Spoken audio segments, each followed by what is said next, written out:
Hi, Dr. Meininger from the Steamboat Orthopedic and Spine Institute. I'm here with Amy Charity from SBT GRVL.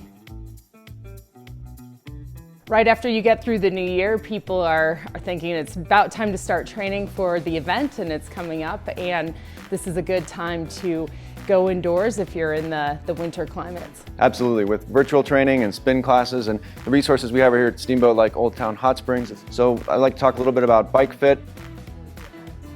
The important thing is when you set up your bike, we need to look at bike position. And if you're using your own bike, obviously that may be reproducible, but it's always important to check every season. Number one is going to be our seat height. The starting point for getting your saddle height right is right around your hip level. This is ballpark, and it's really important to see that you have a little bit of a bend in your knee, but that's a good way to just start out to get the general height. But as soon as you mount it, you want to see that pedal stroke going around, and you want to see about 30 degrees of knee bend when it's down at the bottom of the pedal stroke, what we like to call the 6 o'clock positions. So once you get the seat height set up, we want to get saddle position, and that's the fore aft, the front to back.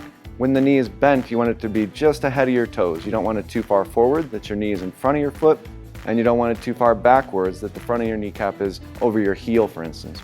And you can see how smooth and fluid it is, where it's a piston up and down, the hip, knee, ankle working together like what we call the kinetic chain, all the muscles working together. So we have a lot of options for adjusting the handlebar height. What we want to do here is prevent neck, shoulder, and back strain. So having an overarched back, you're too curled over, Amy, maybe and the handlebars are too close, or your seat's too far close to the handlebars. When you're on the spin bike, you want to activate that core musculature. You're not relying on your palms, you're using your core muscles, your abdomen, your hips to keep the weight off your hands. You can almost feel like you're sitting on the bike and not even touching the bars if you have it set up right. Relaxed elbow bend too helps to signify you don't want to be too far outstretched. In fact, some people say if you act like you're on the bars and you're sort of pulling them apart, that helps keep your shoulders relaxed and keep them down. It's something we see all the time in spin classes, is shoulders are up here once people start to get tired. So dropping your shoulders to relax them is a reminder that we give all the time. If you choose to go with a clipless pedal and the mounted cleat here, cleat position becomes imperative. So note that both it's in line with the axis of the shoe from the center of the heel to the center of the toe, but also in line with where the ball of the foot should ride. Center the cleat, make sure it's snug, look for adjustments each season. That'll help you to avoid overuse, injury, or other problems.